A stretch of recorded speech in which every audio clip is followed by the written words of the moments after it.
Saudi अरब 170 kilometre लंबी एक ऐसी मॉडर्न सिटी बनाने जा रहा है जिस पर ना ही गाड़ियां चलेंगी और ना ही इस पर रोड्स बनाए जाएंगे। बिल्कुल सीधी लाइन में बनाया जाने वाला ये दुनिया का सबसे पहला और सबसे बड़ा शहर होने वाला है, जिसको 2030 से पहले कंप्लीट करना सऊदी किंग और क्राउन प्रिंस का ख्वाब है।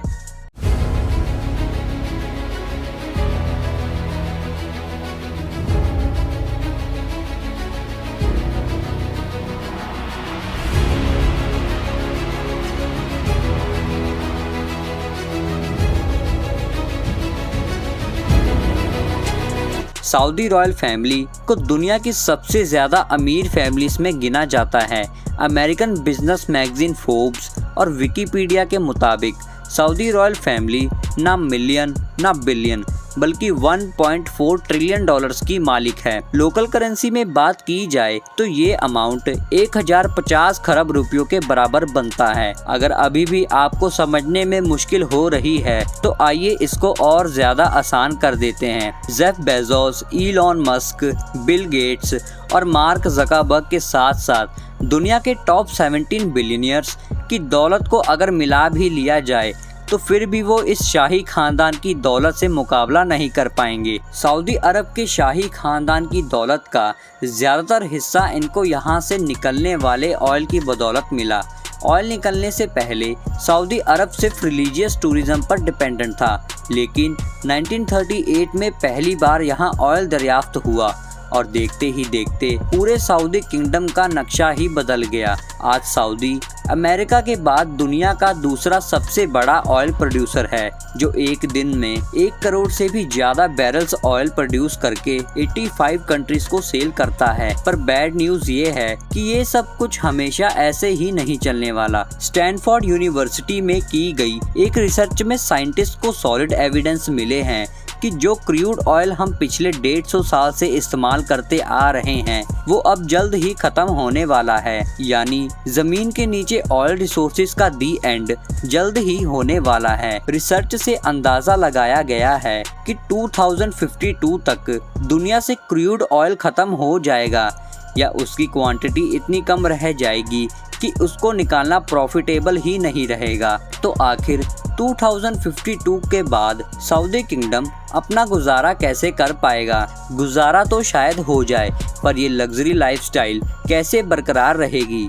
क्राउन प्रिंस मोहम्मद बिन सलमान ने अभी से ही सऊदी किंगडम को ऑयल की डिपेंडेंसी से हटाने का काम शुरू कर दिया है। दुबई की तरह ही अब सऊदी अरब भी वेस्टर्न टूरिज्म को प्रमोट कर रहा है और उसके लिए जो सिटी बनाई जा रही है वो दुबई से भी काफ़ी ज़्यादा एडवांस्ड होगी। ये शहर दुनिया में मौजूद सारे शहरों से काफ़ी ज़्यादा अलग होगा, क्योंकि जहां दूसरी सिटीज़ सेंटर से स्टार्ट होकर धीरे धीरे बाहर की तरफ फैलती हैं, वहीं ये सिटी एक स्ट्रेट लाइन में होगी और वो भी 170 किलोमीटर लंबी लाइन।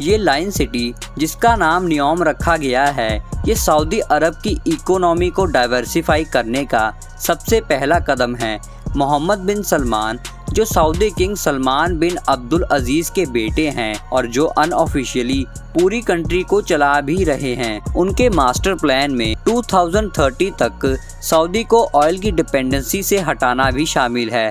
नियोम सऊदी अरब की ताबुक प्रोविंस में बनाया जा रहा है, जहां पर गवर्नमेंट ने इस नई सिटी के लिए एक स्पेशल जोन अलाउड किया है। इसका एक साइड गल्फ ऑफ अकाबा और दूसरा साइड रेड सी को लगेगा, जबकि इसके साहिल से सिर्फ 5 किलोमीटर दूर इजिप्शियन सिटी शर्म अल शेख है, जो ऑलरेडी एक टूरिस्ट हॉटस्पॉट बन चुका है। दोनों कंट्रीज के हुक्मरानों का प्लान है कि नियोम और शर्म अल शेख को एक ब्रिज के जरिए भी कनेक्ट किया जाएगा, जिसके कारण दोनों कंट्रीज को ना सिर्फ टूरिज्म में प्रॉफिट होगा बल्कि दोनों के दरमियान इजराइल को बाईपास करके एक लैंड कनेक्शन भी बन जाएगा। सऊदी गवर्नमेंट की तरफ से नियोम का जो नक्शा प्लान किया गया है वो वाकई काफी इंटरेस्टिंग है। क्राउन प्रिंस का कहना है कि लाइन सिटी के बेशुमार फायदे हैं और ये दुनिया को नेक्स्ट लेवल तक लेकर जाने का एक रोल मॉडल बनेगा। ये सिटी 3 लेवल्स पर फैली होगी,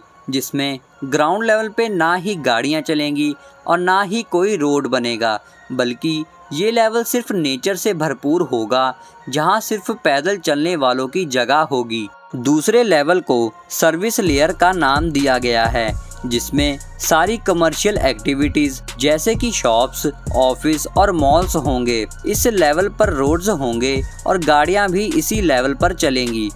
नियोम का तीसरा लेवल इस सिटी की बैकबोन साबित होगा, क्योंकि यहाँ ultra high speed transport system बनाया जाएगा, जो लोगों को 170 किलोमीटर पर फैले शहर के एक कोने से दूसरे कोने तक सिर्फ और सिर्फ 20 मिनटों में पहुंचाने की काबिलियत रखेगा। नियोम दुनिया की बाकी सिटीज के मुकाबले बिल्कुल अलग होगी, क्योंकि ये पूरी सिटी, इसमें मौजूद electrical system, transport system, industries, सब कुछ रिन्यूएबल एनर्जी के जरिए चलेगी। यानी जो ऑयल 2052 में खत्म होने वाला है, नियोम के लिए वो 2030 में ही खत्म हो जाएगा। ये लाइन सिटी जहां रेड सी के साहिल से गुजरेगी, वहीं इसका ज्यादातर हिस्सा 4500 फीट ऊंचे पहाड़ों से भी गुजरेगा और सऊदी गवर्नमेंट ने इस हिस्से को ट्रोजीना का नाम दिया है। प्रोजेक्ट की कंस्ट्रक्शन के लिए किसी भी पहाड़ को नुकसान नहीं पहुंचाया जाएगा, बल्कि इसी नेचुरल लैंडस्केप की खूबसूरती को इस्तेमाल करके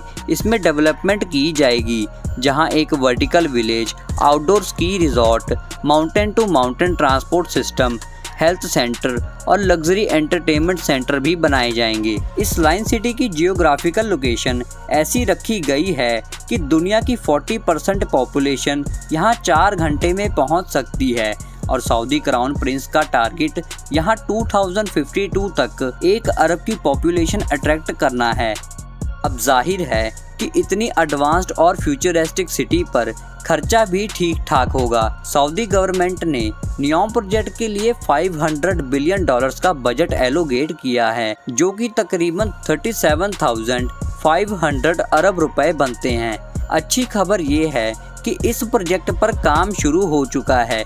सबसे पहले तो यहाँ और कुछ हो ना हो 1000 एकड़ के एरिया पर फैले आलीशान रॉयल पैलेसेस और रॉयल स्वीट्स बनाए गए हैं। प्राइवेट बीच फ्रंट पर बने और बीच रेगिस्तान में हरे भरे लॉन से घिरे ये महल सऊदी किंगडम के शाही खानदान की आराम करने की जगह है, जिसमें साफ दिखने वाला प्राइवेट गोल्फ क्लब और 2 प्राइवेट आइलैंड भी हैं। इस पूरे एरिया को नियोम पैलेस का नाम दिया गया है, जहां पर 2 हेलीपैड्स भी मौजूद हैं। नियोम सिटी में एक रीजनल एयरपोर्ट भी मौजूद है, जो कि 2019 से फुली ऑपरेशनल है, लेकिन फिलहाल ये एयरपोर्ट कंस्ट्रक्शन टीम और दूसरे स्टाफ को सऊदी कैपिटल रियाद से नियोम तक लाने के लिए इस्तेमाल किया जाता है। सऊदी के किंग जहां इस प्रोजेक्ट को लेकर बहुत सीरियस हैं, वहीं इनको बहुत सारे चैलेंजेस का भी सामना करना है। इनकी तरफ से ये दावा किया जा रहा है कि नियोम सिटी 100% रिन्यूएबल एनर्जी पर चलेगा।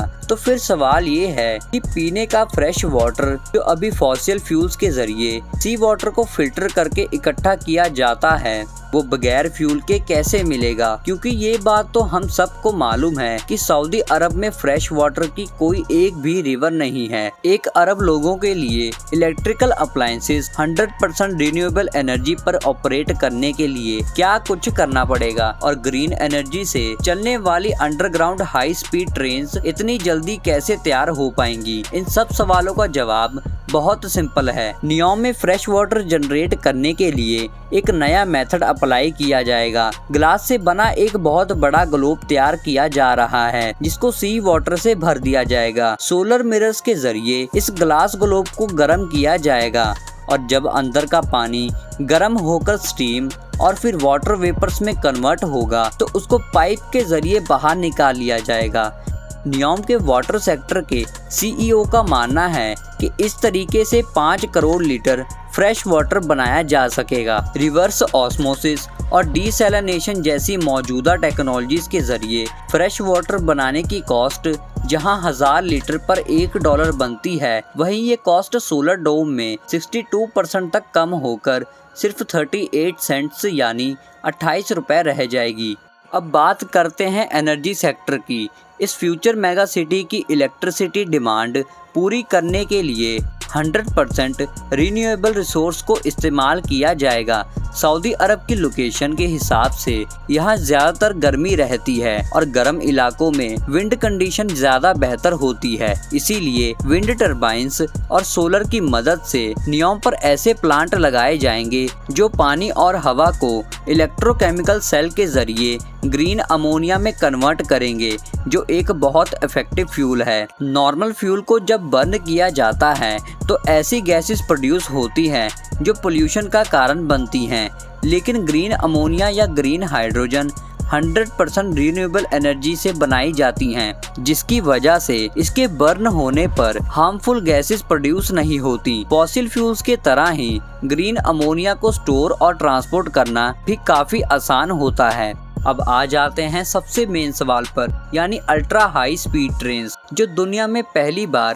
प्रैक्टिकली नियोम में इस्तेमाल होंगी। ये high speed trains 482 kilometre per hour की स्पीड से ट्रैवल करके सिर्फ 20 मिनटों के अंदर अंदर लोगों को लाइन सिटी के एक कोने से दूसरे कोने तक पहुंचा सकेगी। ये ट्रेन जिस टनल में चलेगी वहाँ हैवी मैग्नेट्स लगे होंगे जो ग्रीन इलेक्ट्रिसिटी की मदद से ट्रेन को पुश या स्टॉप कर सकेंगे। साथ ही साथ ट्रेन स्टार्ट में तो व्हील्स पर चलेगी, लेकिन स्पीड अप होने के बाद इसके व्हील्स जमीन से 4 इंच ऊपर उठ जाएंगे और मैग्नेटिक फोर्स पर तैरती हुई ट्रेन सेम इलेक्ट्रिसिटी कंजप्शन में ज़्यादा फास्ट चल सकेगी।